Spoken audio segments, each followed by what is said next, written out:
Hello, everybody. Happy May 21st, 2020. My name is Christopher Saunders, and this is the Connecticut Sports Talent Show, where we talk all things talents in Connecticut. But today, we have a special guest who may not be from Connecticut or anywhere near in Connecticut, but he's a scout for the Rangers. Mike Medici, a good friend of mine who I've known for quite a while. It feels like it's been, 6, 7 years?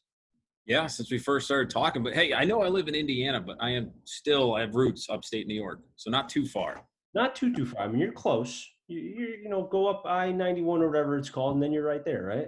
Yeah. So how you dealing with the quarantine, man? It's been different, as you can see, take you into my home office here. Spent a lot of time down here in the basement in this corner. Kind of, I've decorated it to try to make it, feel like an office, because I honestly haven't been in an office since I was coaching 11 years ago. So much you're out in the field on the daily that your office is like a hotel room or the kitchen table or a quiet spot in the house. But the corner, it's been different. But it really has allow you to kind of step back, regroup. I guess the one thing in baseball, our draft is in the middle of the season. We're the only one that does it that way, and it's like you have all spring and then you have the draft. And then as soon as the draft ends, then you start going out looking at next year's prospects, and you're there all summer. And then all of a sudden, all right, school starts. Now we're in, fall scout days, go to Jupiter, come back. Now you're in your player meetings. And then, all right, Christmas, January, bam, we're up again. And it's like, at what point do you kind of step, breathe, start maybe looking at some players you've seen in the past, or reevaluating your own reports, or, hey, have I been doing a good job? Have I been getting players right? So it's provided some of that extra time to go through and maybe look at old pref lists and see, where's that guy now? Is he still playing? Was I right? Was I wrong? Was I high? Was I low? So it's provided some of that. Was there any players in particular that you could mention that you could say, oh, I hit on him, or maybe, oh, I kind of maybe should have mentioned him earlier, but I missed? It's interesting because, when you're on the amateur side, they always say, be more aggressive with your scouting. We're supposed to use the pro scale, but on the amateur side, you got to be more open-minded. And then you go on the pro side, and then they always say you get those pro eyes. You start to be more difficult, on the players, because you're expecting them on the pro side. Oh, I'm going to, be a harder grader. To me, it's like you got to keep them the same, and it's tough. So what I like to do is sometimes there's a player I wasn't so sure on. I'll ask our pro department to say, hey, what do some of the guys have on him now? Just to get an idea. And it's usually might be either in line with where I'm at or maybe just below, because just when you're looking at the pro game, it's just different. Like Brendan McKay, for example, obviously great player, one of the best college players of all time, and what he's done. I think I had a 6 on him as a pitcher, which is a 3-starter, a 5 if he was a hitter, so it's average first baseman, and I've asked, like, yeah, he's probably more like 5, 5.5 as a pitcher, which is fine. I think that's, I would consider that, I put him up at the top of my list.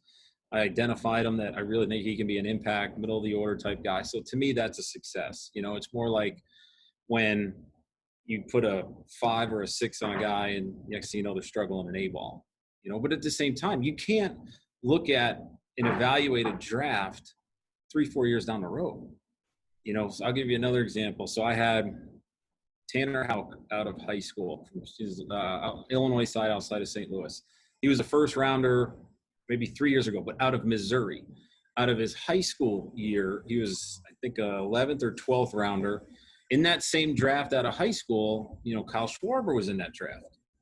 But I had Tanner above Kyle. Now, if you evaluated that draft, 2 weeks after it, you'd have said, what in the world are you doing? You got a high school kid. He went into whatever at post 10.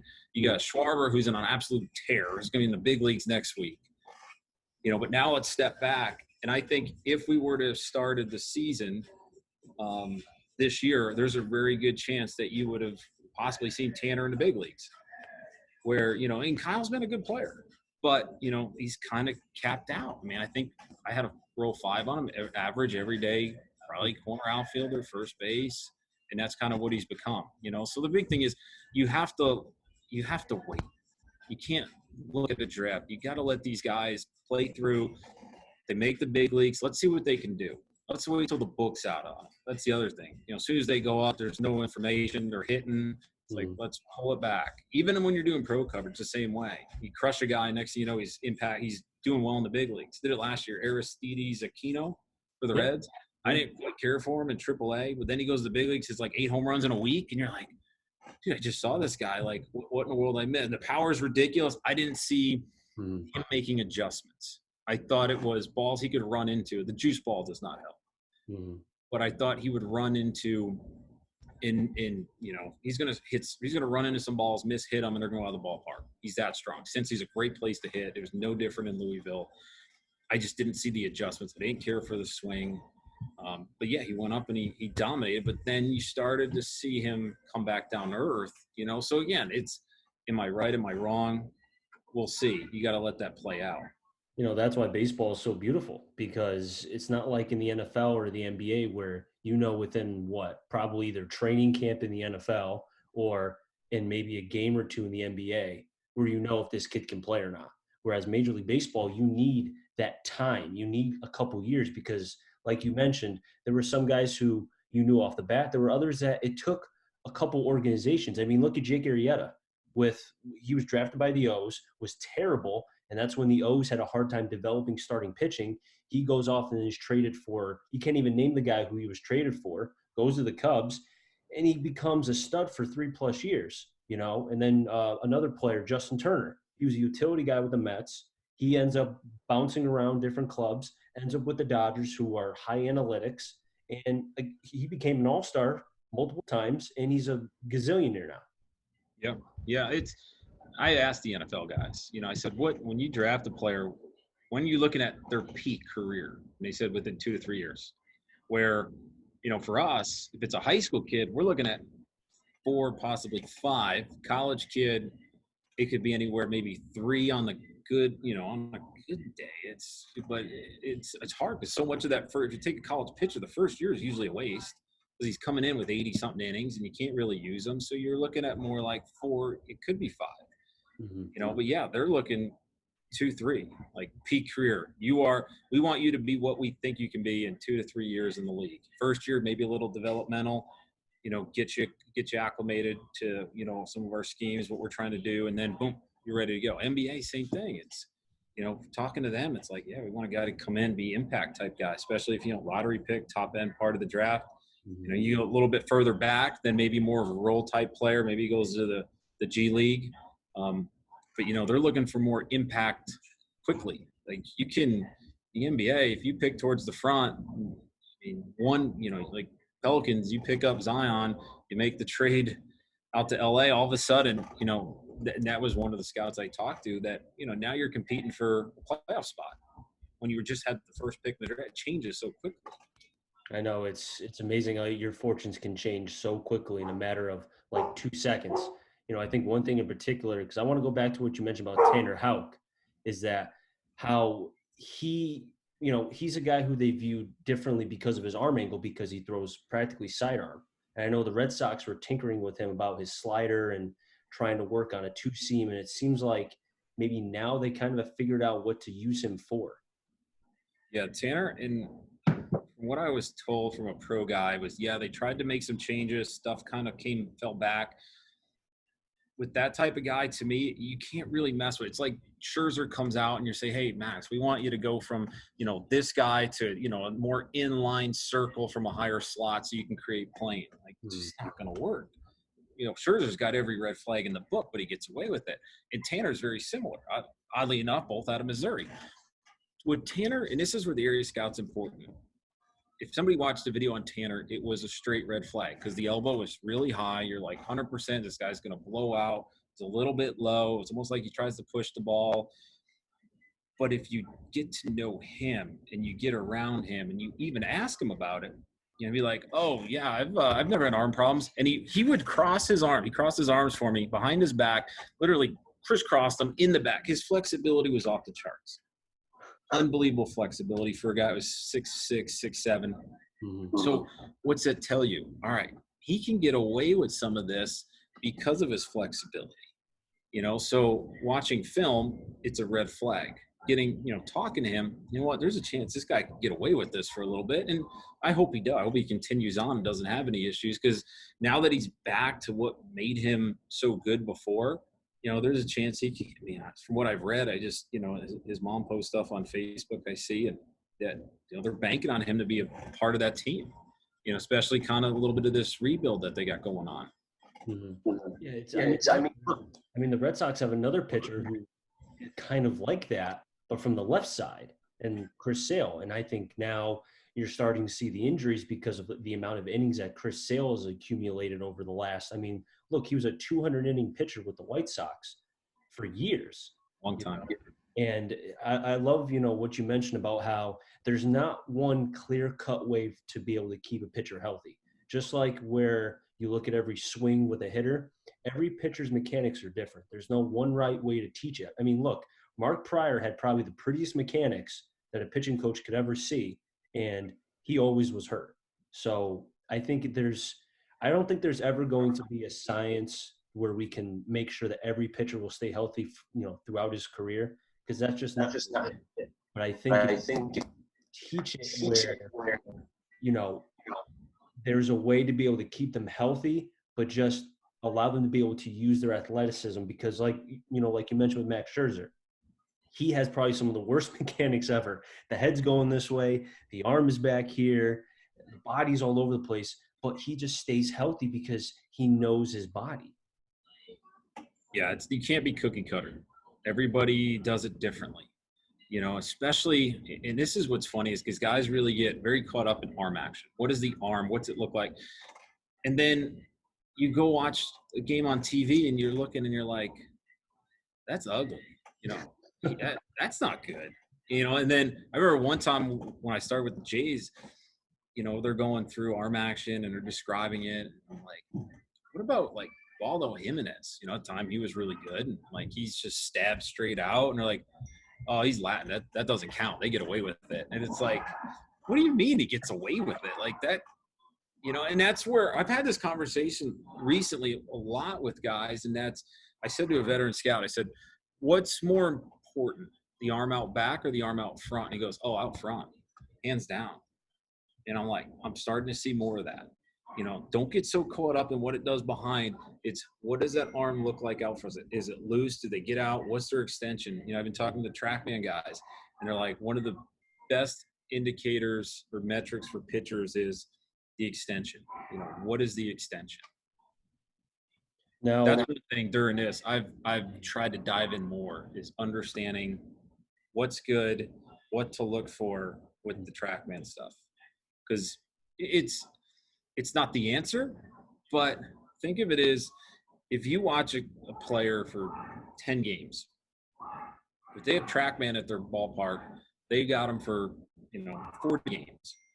And I mean, that's just so much more, where you can all that information. So you see what you see for those 5 games, then you can compare it and say, are the numbers, is it validating what I believe, or am I off? And do I need to, are they not correlating with what I'm seeing? And I got to do more work on this guy. well, technology continues to improve each and every Yeah. every day. I mean, Rabzodo is now the new hot ticket, and it has been ever since the Astros kind of came about with putting forth the Megametronica, or whatever you want to call it. Basically, it looks like a big like almost like a camera, and it keeps track of the spin rate and pitch movement and all that. And now it's amazing how in less than 10 years, man, it seems like instead of kids worrying about, what was my velocity, or what was, what was that pitch at? The first thing I've heard pitchers mention is, what was the spin rate? What was the exit velocity off? I'm like, what generation are we in? Because I wasn't hearing that 10 years ago. No, it's changed. A lot of now is like pitch design. So like, for example, if you see a guy and he's throwing 95 and he's getting tattooed, and you're sitting there like, how is this guy getting barreled so much? He's throwing 95. But then now we got the spin rate guns. That was new this year. And then you look at the gun, it's like 2,000. 2,200, 2,300 is about average. So you got a below average spin on 95 miles an hour, which tells you that it's fairly flat. It's not doing a whole lot, and so what that tells us is all right, this guy's he's a lower spin guy, so he's got to go to like a two seam. He's got to be a sinker ball. High spin guy, we can pitch above the barrel. We can do a few different things. But if it's low spin, high velo, we got to pull back and move to, make him a sinker type guy. So now we got to say, does this guy have feel? Does he ever thrown a two seam? Does he have the feel that he's going to be able to throw the two seam? If he doesn't, then I'd have more reservations to take a chance on a guy like that. If it's just one of those guys that just rockets fire, throws 95, low spin, doesn't know where it's going, not much you can do there. But if it's a guy that throws hard, it's got really good feel, good change up, within the zone, that's workable. We can work on that. But you can't, if you're throwing hard, you're low spin, you're just going to struggle. And I got a guy like that where it's 2000, he's 95, 98, and it's like 2000. And I'm like, this guy's getting tattooed. And then I see the spin. Mm-hmm. That's why. And I've even asked hitters, and they go, man, you just see this guy. So I prefer the guy with the less fastball, with life, good feel, can locate. Those guys pitch. They pitch for a long time. Just rocket fire, try to throw hard, light up the gun. There's more to it. That looks good in the showcase environment, but there's so much more that goes into it than just that. Because everybody throws hard now. I honestly no longer care when they tell me what the velocity is. I just don't care. Because to me, you got to be able to run, sing, ride, bore, all those different terms with life on the ball. You got to be able to command it. And you got to have a second and third pitch. If you don't have that, good luck. They're going to hit it. A couple days ago, the Rangers, there was a game on ESPN. It was the Rangers and the Cardinals, game 6. And that was a game that Kobe Lewis started. Mm-hmm. I bring him up because you know how when you watch a game, you can always say, oh, I didn't notice that before. Oh, I didn't notice that, because you're not really kind of watching for it. You're watching other things.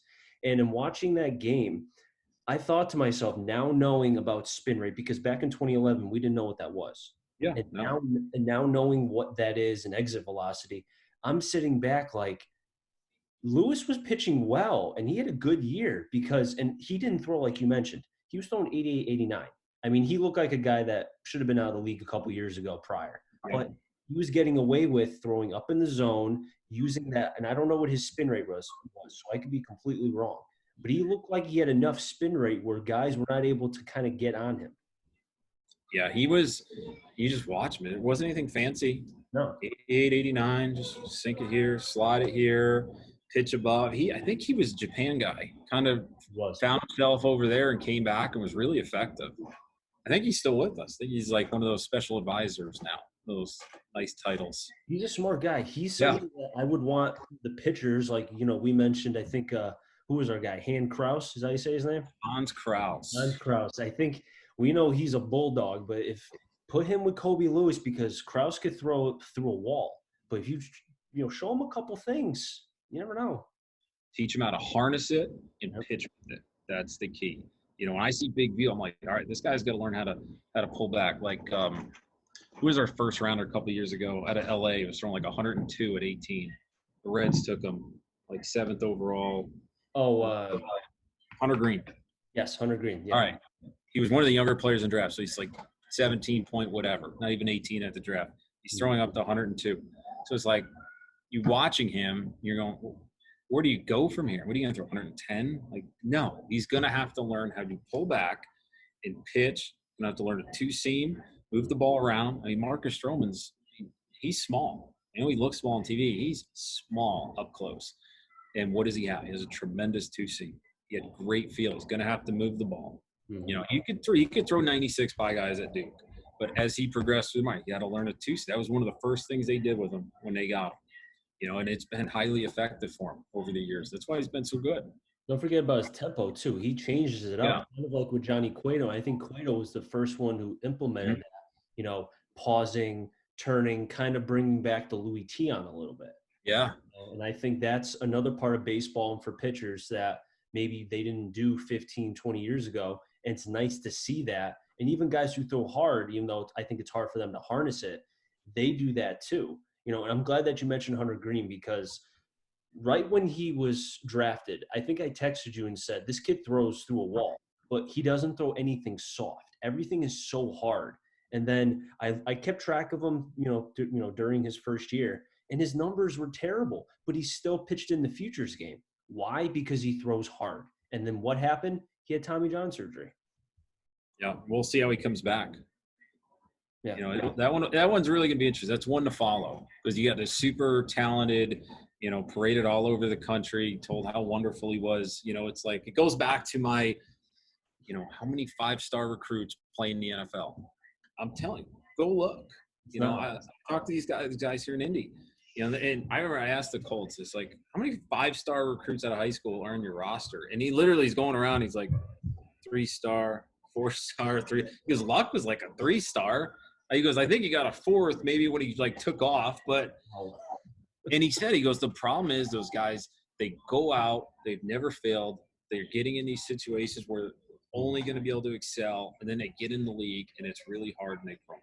You know, and it's like when I interview players, the first thing, like, I want to know, when have you failed? How have you failed? How did you handle adversity? What strategies did you use to overcome that situation? And if they haven't, then you got to play, you know, just make up some kind of situation. How would you handle it? Because I'm telling you, the ones that are like, I really failed and I'm not really sure, I don't know how I would handle that. Those are scary because it happens in the minor leagues. You start doubting yourself. You know, those guys can crumble quick. That's like demoting players. You know, if you're a farm director, it's very touchy. Like, you got to know who's going to be okay or who's going to just fall off the ledge when you said, hey, you're going down, you know, because you're struggling here. I remember Dimer Candelario. Remember him? He's the Cubs. Yep. I got him when he got demoted. He came down when he got demoted from. Tigers, right? I don't mean to cut you off. He was traded to the Tigers. He was traded to the Tigers. I think for he Justin was on Wilson. fire though late with the Cubs. Yeah. And he was in Dayton. He got sent back to King County, and then I got to King County when he got sent down. Mm-hmm. And you know, his numbers were bad in Dayton. He looked like, you know, he was just ticked off. He's back. Mm-hmm. And then I had Pochi, who was the Cubs. Now he's the Cubs hitting coach, but he was with me in Toronto. And he then from there went to Chicago, then was with me in Texas, and now he's back at the Cubs. But he told me, he goes, like, we thought we were going to lose him. He goes, to his credit, he overcame. And then he goes, after that, he took off. You know, so that's why it's so important to understand the players that who can handle a little bit of failure, handle a little bit of adversity, because they'll bounce back. You know, the ones that don't, man, you know, it's because they've never been there. It takes them longer to recover.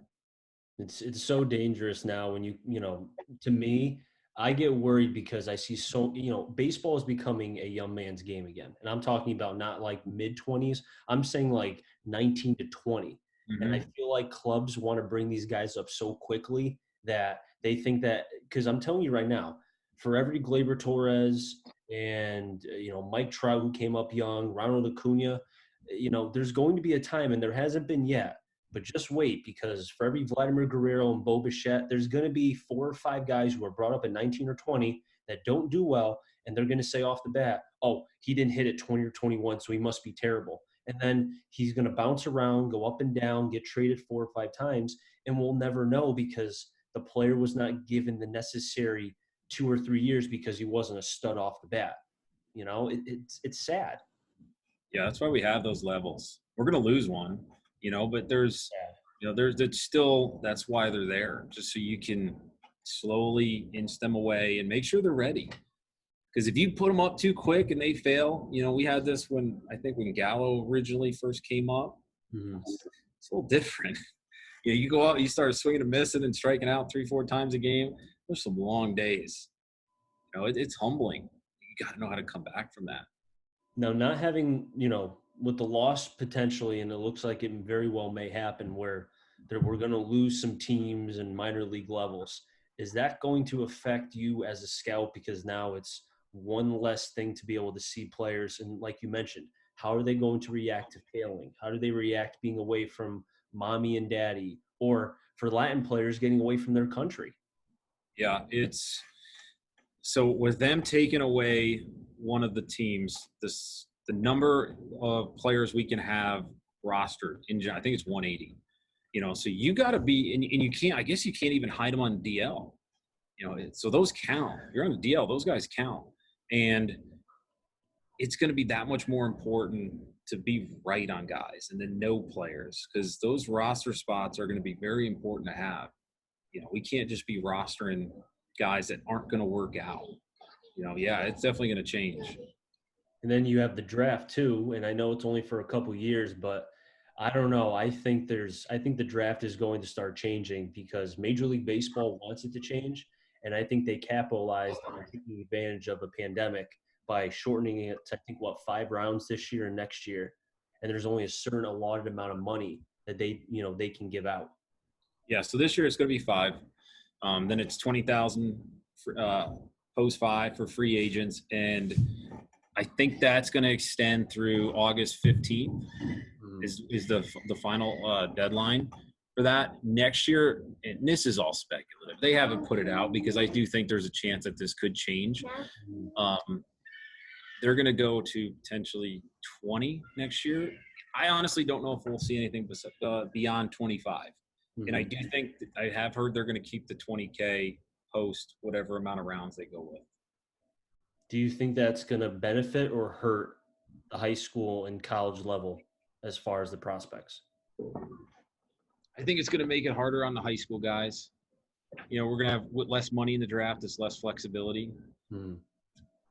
It could help the college game, though. It could, because now more guys will want to come. What will be interesting is these next few years on the ramifications of this year. You have all these kids coming back. And because if we go 20 rounds next year, there's going to be a gazillion players eligible because all those guys coming back, plus that group moving up. I think you're going to see a spike in junior college players. I'm already thinking like what the fall is going to look like. I'm showing up on campus like who's eligible. Like I'm trying to. You can't even keep track of these numbers because then you have, the sophomore eligible type guys, and so you got them on top of the ones coming back. It's going to be interesting. I'm going to have to be diligent when it comes to understanding who is eligible that I need to look at. Hopefully we have a fall. That remains to be seen. We'll see what happens. But yeah, it should make the college game better. I do think some of these high school kids are going to be in a tough spot. Just with a roster crunch, potentially could redshirt their first year. We'll see. It's so much unknown going forward. That's the scary part, the unknown. Yeah, and that's like what I told kids. They're like, well, I can, go out in the draft next year. I don't know what that's going to look like. Yeah. I mean, if this doesn't get better, could they all of a sudden say, well, we're just going to go 10 rounds next year instead of 20? And then how are they going to play? Because the college guys barely played. They played maybe a month and a half. Certain high schools I know played because of, fair weather. I know up here in the Northeast, they didn't even have a chance to play yet because it was still freezing cold out. And, I know. I don't know what's going to happen. Selfishly, I hope that there's more high school guys that come to college because I like seeing guys like Kumar Rocker with Vanderbilt who could have gone to, could have gone to the Major League Baseball draft, but decided to go to Vandy and keep his commit. But then for every Kumar Rocker, there's the kid who was drafted last year by the Royals, Cole Winn, who you guys drafted a couple years ago, the right-handed pitcher. I mean, I love to see those guys in college. But then even the college game I'm concerned with because if they don't play, and I saw something where if they don't play football in the fall, that among the Power 5 teams that are in the Power 5, that they could lose over $4 billion just by not being able to play football. Oh, I know. That's over 31%, I think, of their total income or something. That's amazing. Football literally drives some of those institutions. Yeah. So it will be, major ramifications if that does happen. And at the same time, you look at it like, if they can't play in the fall, if they do play in the spring, how much fun would the spring be? Now we got baseball, we got football. I mean, going to some of these campuses would be pretty exciting. But yeah, I know. It's, I hope, because I know they've talked about whether or not they can, if they don't have classes on campus, that they won't be able to do fall sports. So I'm hoping. So a lot of the stuff I've at least seen in Indiana is that they're anticipating having classes on campus this fall, which I hope is the case, because it's going to be really rough for the college landscape if that doesn't happen. And I know you want to get back out there and be able to just smell a baseball field hear the crack of the bat and the pop of the mitt. I'm missing that. Yeah. No, I know. It's like you do. You just start missing it. You're like, man, I'm gonna really cherish those times when I can. You almost take it for granted. You get to go to a game every single day. Now I can go back and do that. Like we got a college league that's organized on the north side of Indianapolis. They're gonna start mid-June. I'm hopeful MLB is gonna allow us to start working again. I'm already chomping at the bit to get up there. And I mean, they got full four-field clover leaf that they'll have pumping, and just walking amongst the fields and seeing players and talking to people. That's the other thing. You're stuck inside. I look forward to seeing all the other scouts and talking to coaches and parents that you see at the ballpark. We haven't had any of that. Zero interaction right now. Except for Zoom and FaceTime or any other Yeah. meeting that you can talk to people. This is as close as it gets. Yeah, this really is it. Like you saw in the NFL draft, when they showed, their Zoom meetings, and that's what it looks like right now. I'm interested to see how baseball does. I hope they do a decent job, because it's hard to, with the precedent the NFL's, laid out there. They killed it. It was awesome. Oh, it was fantastic. I thought ESPN and the NFL did a great job. And I think that's where Major League Baseball, if they want to try to win back, because I know they've lost a lot of fans. And I think just, the fight right now between the MLBPA and the owners, it's like not the right time to be fighting.